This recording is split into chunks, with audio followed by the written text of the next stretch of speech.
It's DTS 87. We're doing our spring update prep and talking about the ride along that didn't go super smooth for all the viewers.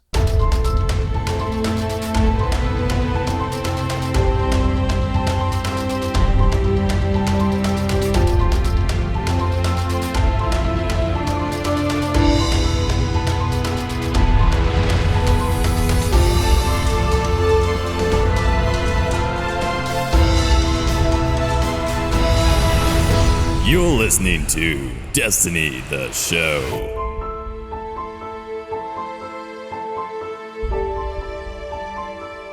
What's up, everybody? My name is BBKDRAGOON. Welcome to Destiny the Show. Ditty, my awesome co-host, is here. How was your week? Really busy again. Hopefully work is going to die down, but I did reach rank 5 Iron Banner last week, so that was awesome. And we're going to talk a little bit about that a little bit later on in the show today, but I had a pretty good experience overall. It was nice. Got the Warlock to rank 5, and I got the Striker Titan up to rank 3. Didn't have time to go any further than that. I did not get a good Waylarans roll, man. The snipe. Did you? No, I didn't get any loot drops. I didn't None. I didn't get any drops in the Crucible, and I didn't really want the sniper, so I didn't want to pick it up because I just prefer my Still Piercer. I will say I saw a thread on Reddit where the drop percentages were pretty low, so you're not alone in not getting many drops. I think it was somewhere around like generally 10% or less. It's pretty low. If you were only going to go in and play like 30 or 40 games, dude, you're probably leaving empty-handed other than the vendor rolls, which were... Yeah, I think the higher you are in rank, the higher the drop chance it should be. So like if you're rank 5 and you're playing Iron Banner, the drop chance for Iron Banner gear should be over 50%. I think that would be... Showering in the gear on Monday, just playing all the games you can. Yeah, exactly. I do know a bunch of ghost shells were dropping. If you played in Crimson Doubles and just got your 320 shell, I'd be like, no, please, no more.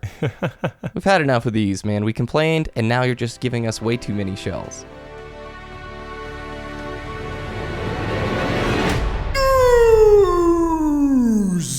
Bungie Ride Along was the main thing that happened this week. Our first piece of visual content in a long time. It's the first stream from the new Bungie Twitch studio. If you didn't hear last week, Bungie has basically created a full-time Twitch studio in their headquarters, and they're going to be doing weekly streams now on a regular basis, the very first of which was a ride-along on the Dreadnought with senior artist Andrew Hops and senior designer Brian Frank, and of course, Deej at the helm. Pretty cool studio. I watched the full hour and a half. If you guys don't have time, we'll link a Planet Destiny highlights video where they cut up some of the main key points that you may want to check out. It's pretty long. Interestingly enough, it didn't really go off without a hitch. If you look at the YouTube VOD, there's over 60% dislikes. And the Twitch chat went absolutely berserk, probably 20 minutes into it with dead game. Bungie's out of touch with the community. If you look at the YouTube comments, a very similar sentiment where, why are you doing this ride along? This is something that you guys should have been doing 4 months ago. No one cares anymore, because they went through the 2 missions on the Dreadnought. They talked about the art. They showed some concept designs and a little bit behind the scenes of how the designers actually work with the artists. I will say that the music was a bit hot. The energy was a bit low, and there wasn't a ton of Easter eggs revealed. I enjoyed it because we're Destiny nerds, both Ditty and I, and we enjoy this game. But if you are somebody who just looked at Twitch, saw Bungie was streaming, and you got excited because you remembered the House of Wolves reveal streams or the Taken King reveal streams, your expectations are like, oh yeah, and then you see 3 guys on a couch going through a mission you completed back in October. It devolved into salt big time, Ditty? Yeah, absolutely. There was very little communication about this outside of the This Week at Bungie blog post. And I think it's just being surprised, like, oh yeah, like you said, Bungie's streaming. Maybe they're doing some new content. No, absolutely not. But I did think it was really cool to see the developers actually talk about this new environment that we've been experiencing for the last couple months. As you said, I would have liked to see a little bit more Easter eggs and secrets revealed in the Dreadnought, or at least some allusions to, hey, community, you guys haven't found this out about this particular area. go treasure hunting or Exactly. something like that. Some little drops of knowledge. That would have been super cool. Well, and the other ride-alongs, they felt more enjoyable and a little bit more planned. Some of the ride-alongs, they brought in community members before too. So this one was not my favorite of the ride-alongs. I still enjoy it. I'm glad they did it. This week at Bungie, they even acknowledged, and I quote, "The salt in our chat window. We know that you guys want us to tell you about how they're going to infuse our PvE lifestyle with new challenges. Those shows are in the planning stages. Hang in there and we'll create some renewed urgency to discharge your favorite weapon in the direction of some aliens." Oh, Deej, your wordplay is so strong. But yeah, they saw the salt on Twitch. They see the comments on YouTube. No matter what they were going to put forth, if it wasn't going to be a trailer for something new, if it wasn't going to be a reveal stream for something new, this was bound to happen. I highly doubt they went into this stream without knowing the flame that was going to be thrown down upon them. Right. And I think this is like dream ride-along status. Either do it in the development environment where you're doing like a third-person theater mode, fly around the environment, like in the tools, like in the the actual tools, yeah, like not actually playing the missions on the Dreadnought, like actually going into like just showing off a theater mode for Destiny. That would be really cool, like we did in Halo 3, Halo Reach, all the Halos. You can go into that theater mode and see the environments, and you can talk about some environment without having to worry about, oh, I'm gonna miss this jump if I go over there because I'm playing with my Guardian. I know they have some set of tools that allow them to take the screenshots that are in the latest this week at Bungie, kind of the road map and the guy dancing next to the jukebox. They have the ability to take 4K images from their engine. If you are a member of the press, they send out press like promotional shots that you can use, and they're all rendered out in 4K, and I tell you what, it looks just drop dead gorgeous. But if they showed us the tools, Ditty, that takes more effort, that takes a lot more work when we want their time and energy going into building new things. I liked this ride-along, but it's like you said, throw one or two Easter eggs, maybe one or two community members. Music was just a titch loud. Energy wasn't super hot. But next week is the stream you're really looking forward to, where they're going to bring in audio director C. Paul Johnson and story lead CJ Cowan to talk about the audio stuff, right? Yes. Oh my gosh. I'm so excited because I follow C. Paul Johnson on Twitter. He wrote the theme music that you hear when Destiny loads into that title menu where you press A or press X to start. Yes. He made that theme, and it's just so powerful, and he knows how to create an atmosphere in this amazing, mysterious environment, and he brings life to Oryx. If Oryx didn't have a theme, they'd just be like, oh, it's just some big dude. But when you hear that right there, as soon as you see him, it's awesome. Or the way he screams, the noise that his sword makes, the way that all the sounds of the game work. There is a Vidoc that's going to be showing before the stream begins, which is exciting because this is the first Vidoc, I think, since SRL. I love the video production team that puts those Vidocs together. And this maybe goes along with your sentiment from earlier, Ditty, where hopefully this Vidoc shows what the studio looks like. Them layering like 18 different sounds that end up making the way Grasp of Malak sounds when you fire it. You see the guy in the studio actually working, and we get some shots of more behind the scenes rather than just the couch. That was the one element the ride-along was missing. They had some concept art in place, but not a ton of it. We were just watching two missions that, I don't know about you, I've done a lot, and just sort of like, okay, loved the art. That's cool that you'd made a pillar and it changed, and okay, got it. There was some interesting things thrown in there. I'm not trying to hate on it. But next week, don't miss it. It's Wednesday. It's going to be the same time. I believe that is 11 a.m. Pacific Standard Time on twitch.tv/Bungie. You guys can correct me on the time if I'm incorrect. Up next, a hotfix. Up next, man, it's tough to talk here. We're getting a hotfix this Tuesday. What's it bringing for us, Ditty? Updated matchmaking settings for the Crucible. So they say here, and I quote, the hotfix 2.1.1.3 will be a vehicle that will deliver the newest matchmaking settings to every playlist in the Crucible. Damage Referee will also apply across the board to help us mitigate the effects of the low quality connections that low quality connections have on combat.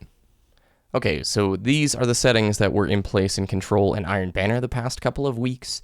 I am mixed feelings on this because Tuesday and Wednesday of Iron Banner, I had really great connection matches.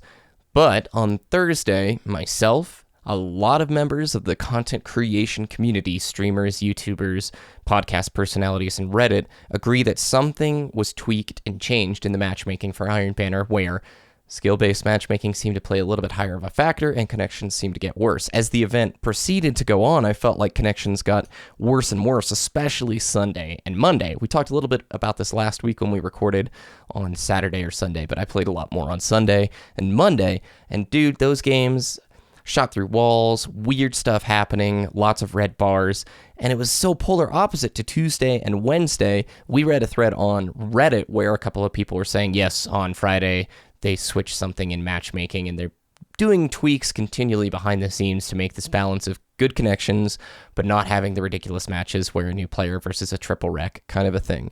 So I'm a little bit worried about them applying these Iron Banner settings and the control settings if they were what we experienced the very end of the Iron Banner week. I'm worried about these being applied to every playlist within the game. Yeah, it'll definitely be more prominent, as in everybody will start to experience this now. Like I said last week, I have a better internet connection, so I didn't really experience as much lag as the previous couple weeks. But I did experience a couple instances where there was a red bar guy on the other team, top of the leaderboard. So damage referee was not really in place. I didn't feel for that particular match.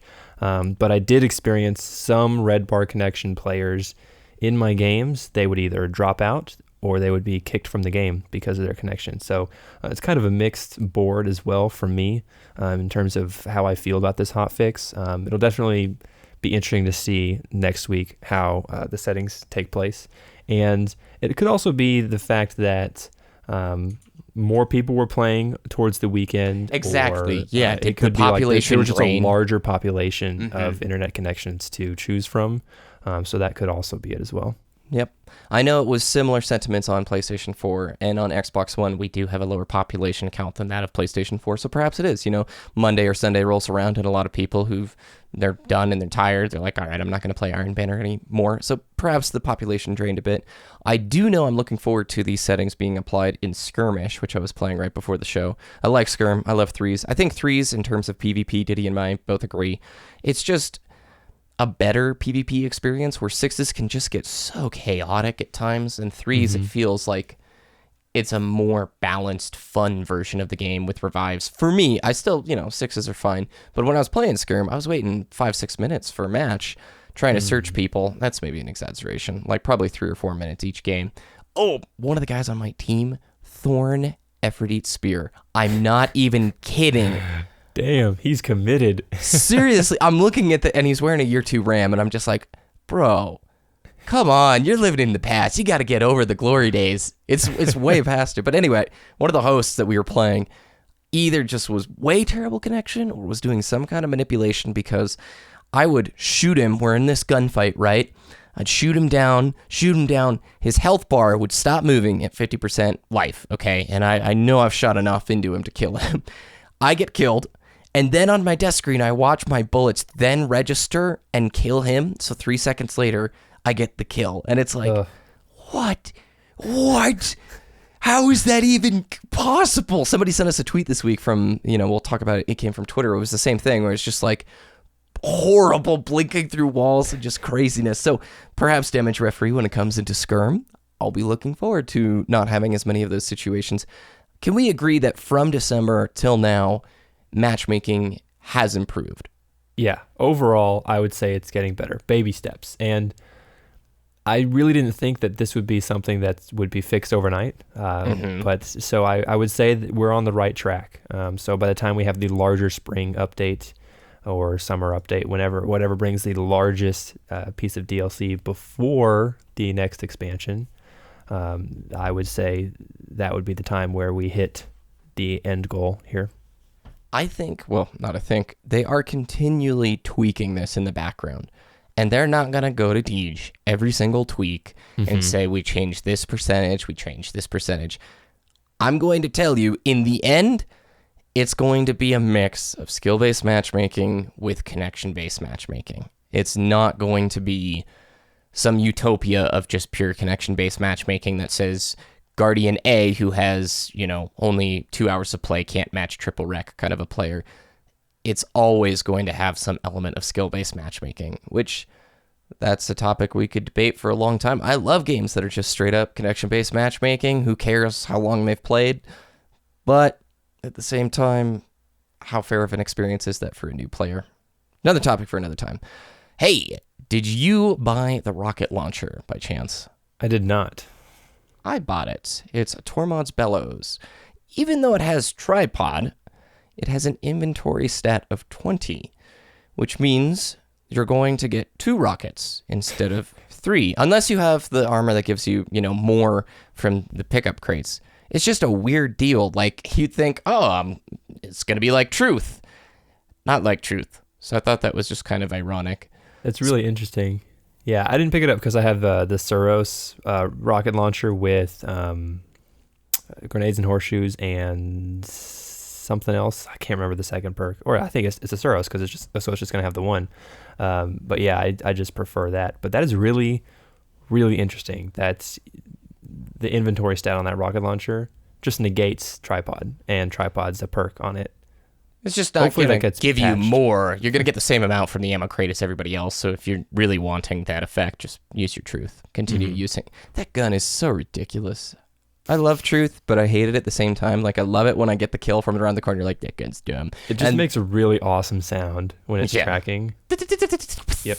It reminds me of those missiles in Star Wars Episode 2 when Obi-Wan is flying away from Jango Fett in space. Mad throwback right there.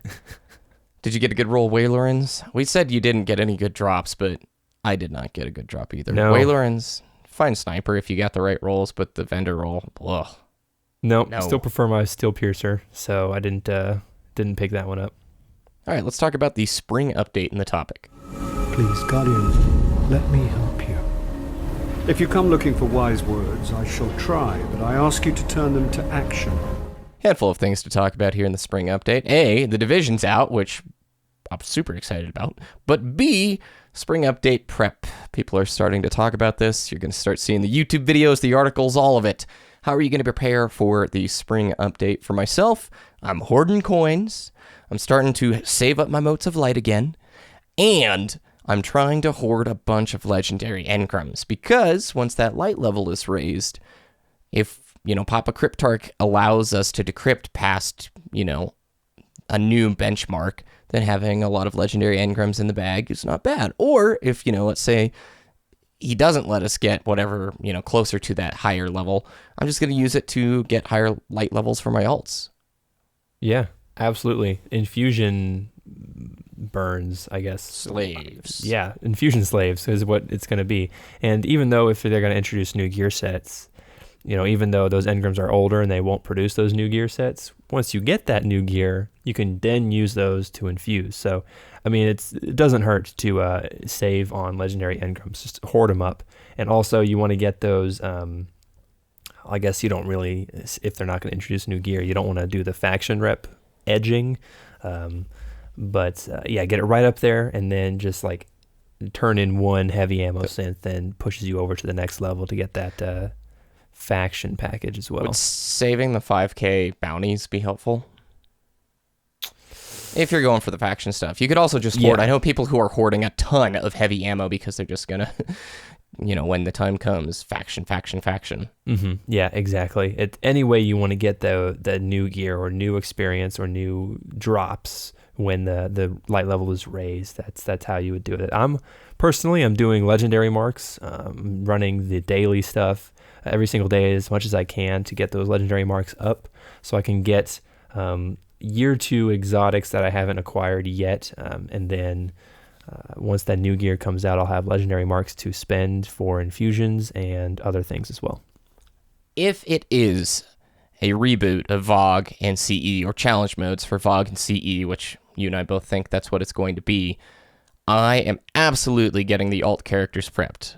That just means I have a hunter left to go, and then the PlayStation 4 hunter is almost like where it needs to be. But it's so hard starting completely over from fresh on a new console, man. But keep going. I just realized your last character to level up on the Xbox is a hunter, which is my main class, and my last character on the Xbox Warlock, to level probably. up is Warlock, which is your class. That's hilarious. We both did the Striker Titan because of the December patch, right? Had to be the December patch. We did. Yeah. So if VOG and CE are coming back into the loop, I am so excited because people just mentally, I feel like, are more inclined to say, let's go do a Crota's End run than they are a King's Fall run. For whatever reason, like even if you are with a good group, King's Fall takes a while. I wouldn't say it takes dramatically more time than what a VOG challenge or a Crota's End challenge would take. But I can't wait to that time and place where, from a PvE player's perspective, you get to ask your group, do you guys want to run VOG, CE, or King's Fall? And you get your choice. That is going to re-incentivize myself and a lot of the people that we play with to get right back in there. Am I crazy with that? No, I mean, having the options for raids again is huge because whatever drops they're going to do if they revamp Vault of Glass and Crota's End, it's going to be relevant again. So it's going to be worth running a reason to do, raids. And as a Taken King player, you had no reason to do Vault of Glass except for nostalgia. No time to explain the exotic weapon. There's no reason to do Crota's End aside from the story missions that happen to be in the Crota's End arena. And I think it's going to be amazing. People are going to be doing Vault of Glass for the first time if they revamp it. And that, to me, is actually really funny because we get to teach it again. And it's probably really good. See, going along that line, I think raid drops are very unexciting in King's Fall. I think the majority of those weapons are just meh. Like Smiter Moraine, Quillums, okay. The sniper in PvP, all right. But the only thing people are getting excited about with those drops in King's Fall is the light level. Tell me I'm wrong. It's the light level. That's it. Yeah, so the notion that you can use literally any piece of gear now, if you have it leveled up enough, is not really exciting to me because, I really like this auto rifle, and it's not raid, but I preferred when the raid weapons were the top tier because you had to complete something very difficult to acquire them. Yes, it was RNG drop once you did that difficult task, but it seemed that they dropped pretty frequently, and just the raid weapons are not top tier. They're really, really good in the raid because of Cocoon. And Will of Light. You're just showering bosses with bullets, and then you switch to your other weapon, Cocoon activates, you just switch back, and you keep that DPS up. But other than that, if I try to use the raid scout rifle in PvP, it's decent at best. I have never seen a YouTube video of somebody screaming in excitement at the TV or the screen or whatever when they got Quillums or when they got Smiter Moraine. Whereas, do you remember when Fatebringer would drop in the group or when, somebody got the Mythoclast? It was everybody was so excited. You left salty after an Atheon run where you're like, dude, I got nothing but energy. Got 2 Atheon's epilogues. For some shards, bro. I miss that. I remember our first Vault of Glass, you got the last word. The gun you really, really wanted early on in the game. And it was just so satisfying. Everybody's getting Chatterwhite. And I think I got... I did not get Praetorian Foil my first time, but I got Praetus Revenge. That is my gun that I've gotten like 800 of. And that's a really great scout rifle sniper. That was a really fun high rate of fire sniper. Vision of Confluence, yeah. Not the Vision of Confluence, the Praetus Revenge. I called it a scout sniper because it was super fast rate of fire. That's everybody. Right. A lot of people are calling, But I miss those times. So making raid drops more exciting, please spring update. Please do this. Bungie. I'm not saying you need to bring back elemental stuff. Do I think? Yes. Do you think that they'll do Taken versions of the raids with Taken weapon Probably. drops? That would make sense. I don't know how it's going to tie into the lore, but knowing Bungie, it probably will have to tie into the lore. I just want weapons that are desirable. I'm not saying you have to make them so stinking good that somebody's only going to use Fatebringer, but I liked that. You were chasing something, and then when you had it, you wanted to show it off. I don't have anything in my inventory that I want to show off. Maybe my sword, but, Swords are pretty common now. Touch of Malice. I feel, it's like, this is a pretty cool gun. Touch of Malice is a grind, yeah. It is a grind, but, man, just making raid drops exciting again would be so great.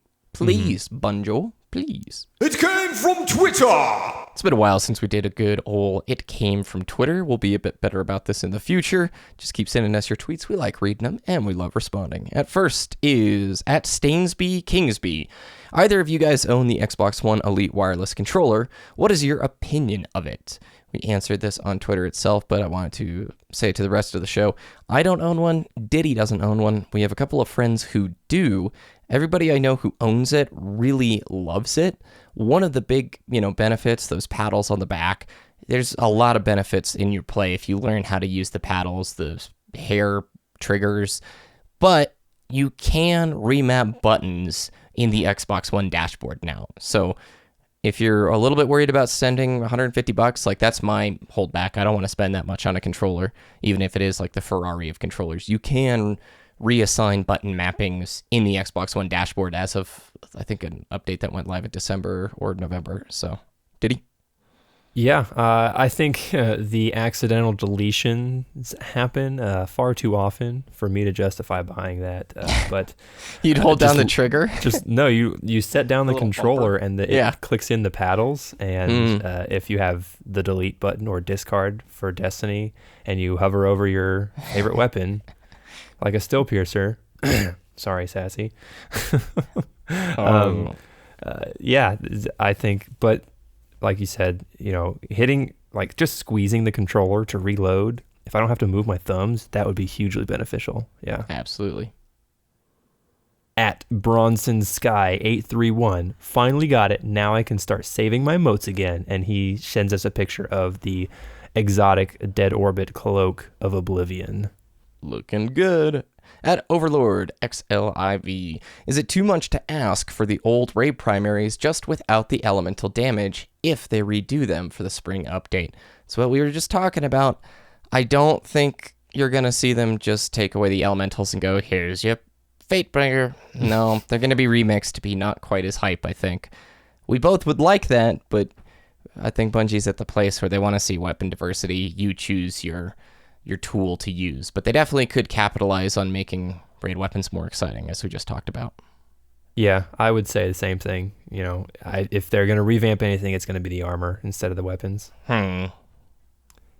At Tactical Razor, how you're year one, and he's mousing over the Mercy of Osiris buff. You have been granted mercy. Your first loss in the trials will be forgiven.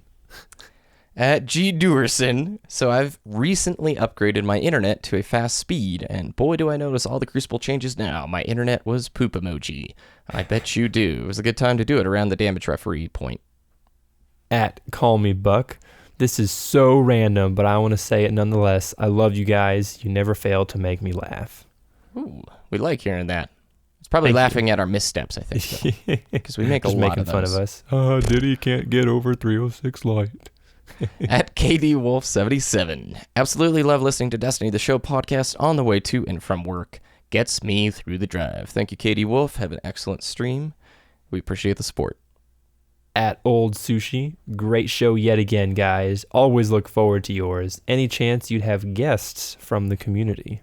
We have talked about this, and we've talked about it here on the show. DTS primarily is news, and we don't do a ton of discussion. Since our format is capped at about 30 minutes, which is what we like to keep it at, the ability to bring in a community member and have an actual discussion is something we'd want to do in a different format, where we have more time, or it's just an open-ended discussion, because having a guest on and just having them read the news isn't very exciting. So we had plans for a couple of different Twitch show ideas in which we may pursue this. Both Ditty and I work full-time, and I don't know, in our 2 or 3 hours each night that we get, we just don't put as much, or aren't able to put as much time into DTS as I know both he and I always want to. but it is something we're looking at moving forward, don't you think, Ditty? Yeah, I would say so. Especially with the Twitch changes that are coming out later this year, with the 24/7 broadcasts available, we and the can playlists. remake content each week and just put it in that rotation for people to view. But yeah, I would agree with that. DTS is just the news podcast segment, so if we were to bring people on, it would be in an additional show format. Absolutely. And a lot of it comes down to time. Both Ditty and I would love to do more stuff for DTS, but man, bills and work after school is it's busy, dude. It's busy. I'm sure there's some guy, a father, who's listening to this going, "You think your life is busy, kid?" All right, thanks guys for listening. Ditty, where can people find your content? Twitter.com/Ditty, DTS, DITTY, DTS, and YouTube.com/Wooshness, WOOOSHNESS. Remember to check out our friends over at DestinyTracker.com, the best place to track all your stats in the Destiny universe. All the links from today and more on DestinyTheShow.com. We've got our RSS feeds, our iTunes link, our clan page, and some cool stuff there. You can follow us at Destiny the Show on Twitter. I had to think there for a second. We are twitch.tv/Destiny the Show. You can follow me at BBKDRAGOON on both YouTube and Twitter. Have a great week, and definitely check out that audio stream. I know we'll both be there. We'll see you next time, guys.